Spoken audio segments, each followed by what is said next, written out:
তোর বড় ভাইকে তুলে নিয়ে গেছে। পল্টু মুস্তান, হাল্ক তুই তাড়াতাড়ি চল। কি? আমি আসছি ভাই, তুই চিন্তা করিস না, আমি আসছি। পল্টু মস্তানের নাটের বল্টু সব ঢিলা করে দেব।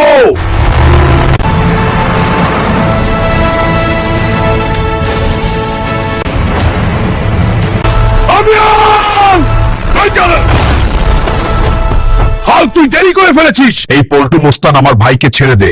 হাল, তোর ভাই আমার কাছে 10 লাখ টাকা নিয়েছিল, টাকা দিতে বল। ঠিক আছে পল্টু মস্তান, আমি 10 লাখ টাকা জোগাড় করে আমার ভাইকে ছাড়িয়ে নিয়ে যাব। দেখি কতটা পারিস। আমার ভাইয়ের যেন কিছু না হয়। পল্টু মস্তান, আমার ভাইয়ের যদি কিছু হয় তোর নাট বল্টু সব ঢিলা করে দেব। আমি কিভাবে 10 লাখ টাকা জোগাড় করব? কার কাছে যাব? রমেশ কাকা, আমাকে 10 লাখ টাকা ধার দিবা, আমি সব তোমাকে ফিরিয়ে দেব পরে। হাল্ক, আমি গরিব মানুষ, 10 লাখ টাকা কোথায় পাবো? আমাকে ক্ষমা করো হাল্ক, আমি দিতে পারবো না। বক্সিং মারপিট প্রতিযোগিতার জন্য তাকে 10 লাখ টাকা পুরস্কার দেওয়া হবে।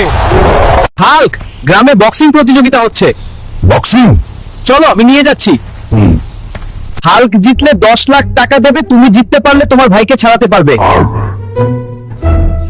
এই গ্রামে বক্সিং প্রতিযোগিতার ঘোষণা করা হচ্ছে। যে দানবকে হারাতে পারবে তাকে 10 লাখ টাকা।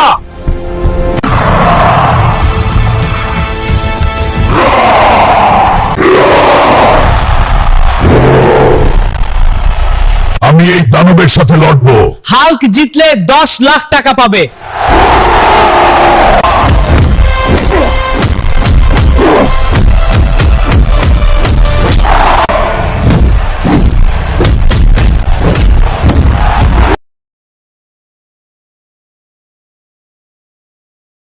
বন্ধুরা, আমার জন্য লাইক, কমেন্ট, শেয়ার করবেন এইরকম ভালো ভালো ভিডিও নিয়ে আসার জন্য।